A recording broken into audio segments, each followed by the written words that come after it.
اور آج میں آپ کو بتا دوں،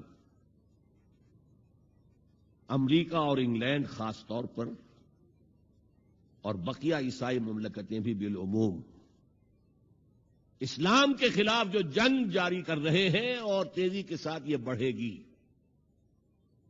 اس کا بھی معاملہ یہ ہے کہ مذہب کی حیثیت سے اسلام کے خلاف ان کی کوئی جنگ نہیں۔ جب بش کہتا ہے کہ ہم تو اسلام کے خلاف نہیں، صحیح کہتا ہے، سچ کہتا ہے۔ وہ یہ کہہ سکتے ہیں you have come here, you have purchase churches and synagogues and converted into mosques, did we object? تم یہاں آئے، تم نے چرچ خرید کے مسجد بنا لی، سینیگوگ یہودیوں کا خریدا اور مسجد بنا لی، ہم نے کبھی روکا تمہیں؟ تم نمازیں پڑھتے ہو، ہم نے روکا؟ روزے رکھتے ہو، ہم نے روکا؟ بلکہ رمضان میں وائٹ ہاؤس میں ایک افطاری بھی دے دیتے ہیں تمہیں، سیریمونیل۔ تمہاری عید ہے، بقرہ عید ہے، ہم کو کمیموریٹو اسٹیمپس جاری کر دیتے ہیں، یہ عید کا جو ہے ڈاک کا ٹکٹ ہے اور یہ بقرہ عید کا ہے۔ تو مذہب سے تو ہمیں کوئی اعتراض نہیں، لیکن اسلام کا سیاسی، معاشی اور سماجی نظام nothing doing, we will not bear it, نظام ہمارا ہوگا۔ اور سمجھ لیجئے یہ تاریخ نے پورا سرکل، ایک گھیرا پورا کر لیا ہے۔ وہ جو مولانا حالی نے کہا تھا، اے خاصہ خاصان رسول وقت دعا ہے، امت پہ تیری آ کے عجب وقت پڑا ہے۔ وہ دین جو بڑی شان سے نکلا تھا وطن سے، پردیس میں وہ آج غریب الغرباء ہے۔ کس شان سے نکلا تھا اسلام، اور آج بالکل ریورس ہو گیا معاملہ۔ اسلام نے یہ کہا تھا اسلام لے آؤ، ہمارے برابر کے بھائی ہو جاؤ گے۔ ہم یہ بھی نہیں کہیں گے ہم پرانے مسلمان ہیں، سینئر مسلمان ہیں، ہمارے حقوق زیادہ ہیں، تم نیو کمرز ہو، نو مسلم ہو، تمہارے حقوق نہیں، بالکل برابر۔ یہ نہیں تو اسلام کی بالادستی قبول کرو، چھوٹے ہو کر رہو، ہاتھ سے جزیہ پیش کرو، یؤتوا الجزیۃ عن ید وہم صاغرون، پھر تم یہودی رہو مذہب کے طور پر، نظام ہمارا ہوگا دین حق کا، وہ غالب ہم نے کرنا ہے۔ محمد الرسول اللہ بھیجے گئے دین کو غالب کرنے کے لیے۔ ہمارے اندر طاقت نہ ہو تو کیا کریں، مجبور ہیں، لیکن طاقت ہو اور پھر دین کو غالب نہ کریں تو ہم تو غدار ہیں اللہ کے۔ لہذا کیا کہتے تھے، ایمان لے آؤ برابر کے ہو جاؤ گے، نہیں تو رہو تم عیسائی رہو، یہودی رہو، مجوسی رہو۔ ابھی شروع میں ان تین سے ہی معاملہ تھا نا، لیکن اسلام کی بالادستی، نظام ہمارا ہوگا، باقی تم نیچے رہو۔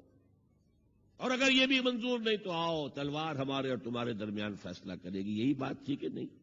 آج وہی بش کہہ رہا ہے نظام ہمارا ہوگا، اس نظام کے نیچے تم رہو، مسلمان رہو، ہندو رہو، عیسائی رہو، کچھ رہو۔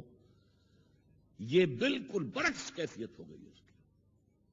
تو آج کا مسلمان جو ہے ان چیزوں سے اس لیے ذہناً غافل ہے کہ حضور کی اتنی تاکیدی حدیث، انی آمرکم بخمس اللہ امرنی بہن بالجماعت والسمع والطاعت والہجرت والجہاد فی سبیل اللہ، کبھی ممبر سے نہ سنائی گئی، نہ کبھی سنی گئی، اس لیے کہ یہ اس عمل کا نام ہے جو دین کو قائم کرنے کے لیے ہوتا ہے۔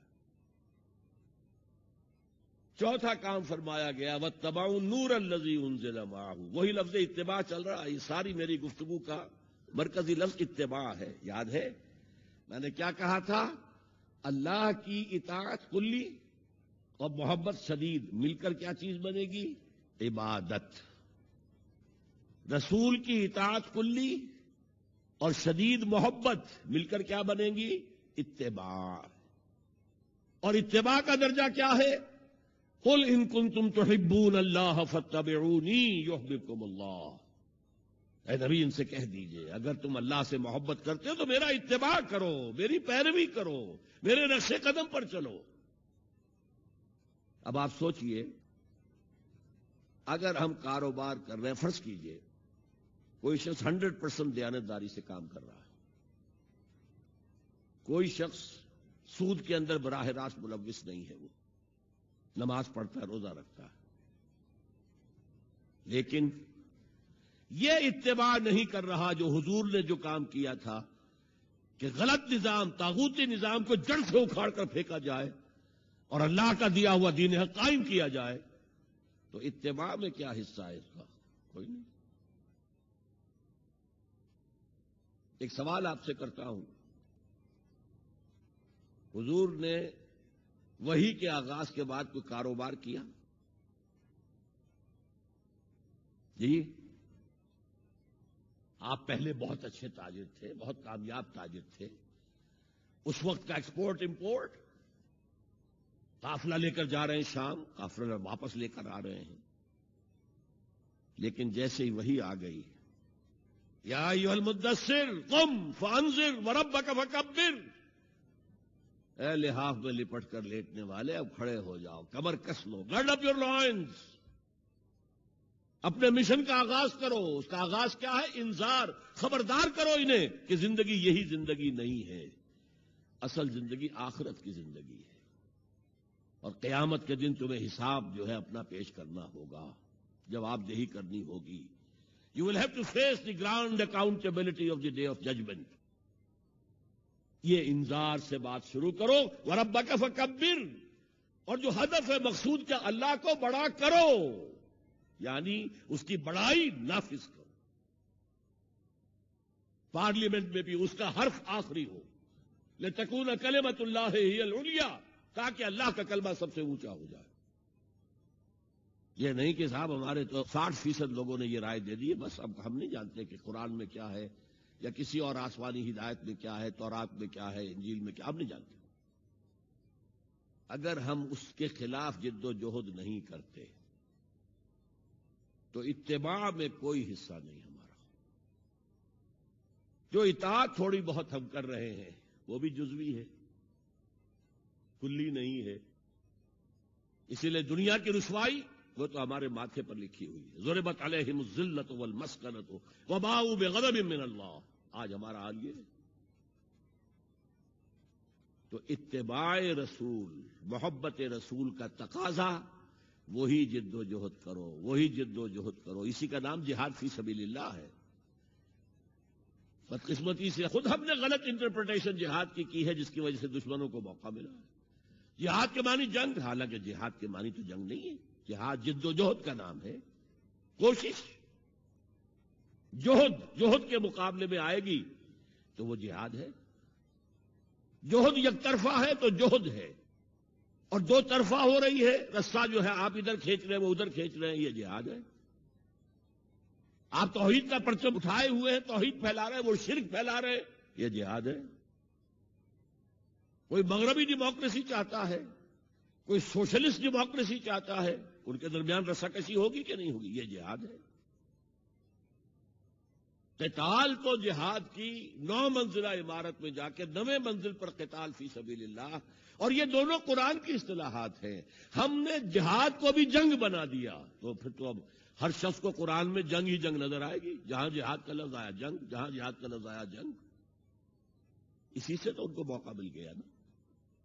اے نبی، آپ ان کافروں کی باتیں نہ سنیں، نہ ان کے باتوں میں آئیں، چاہے وہ صاف انکار کر رہے ہیں اور چاہے وہ کوئی مصالحت چاہتے ہوں کہ محمد کچھ نرمی دکھاؤ، کچھ ہماری مانو، کچھ اپنی منوا لو۔ یہ تم نے جو کل پیدا کر دی ہے، گھر گھر لڑائی ہو رہی ہے، اولاد ماں باپ سے جدا ہو گئی، بہن بھائی سے جدا ہو گیا، شوہر بیوی سے جدا، بیوی شوہر سے جدا۔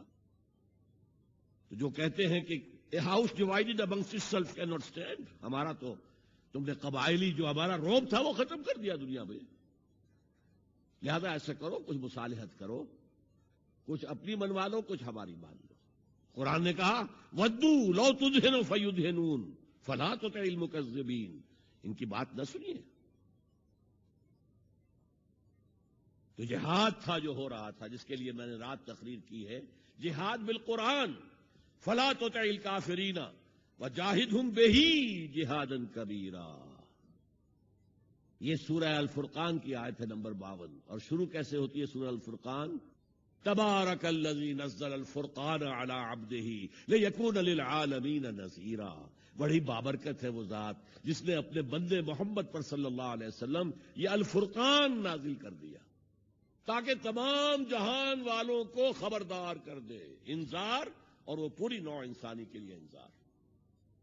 اسی میں آگے آتا ہے اسی صورت میں فلا تطع الکافرین، اے نبی آپ ان کافروں کی باتیں نہ مانیں، نہ سنیں، نہ توجہ دیں. وجاہدہم بہ، اس قرآن کے ذریعے سے جہاد کیجئے. 12 برس مکے میں قرآن کے ذریعے سے جہاد ہوا ہے، تلوار تو نہیں اٹھی. الٹا حکم یہ تھا کہ چاہے تمہارے ٹکڑے کر دیں، چاہے تمہیں آگ میں جلا دیں. You don't have to raise hands even in self defence. کفو ایدیکم، اپنے ہاتھ بندھے رکھو، روکے رکھو، کوئی جوابی کارروائی نہیں. 12 برس this was the order of the day.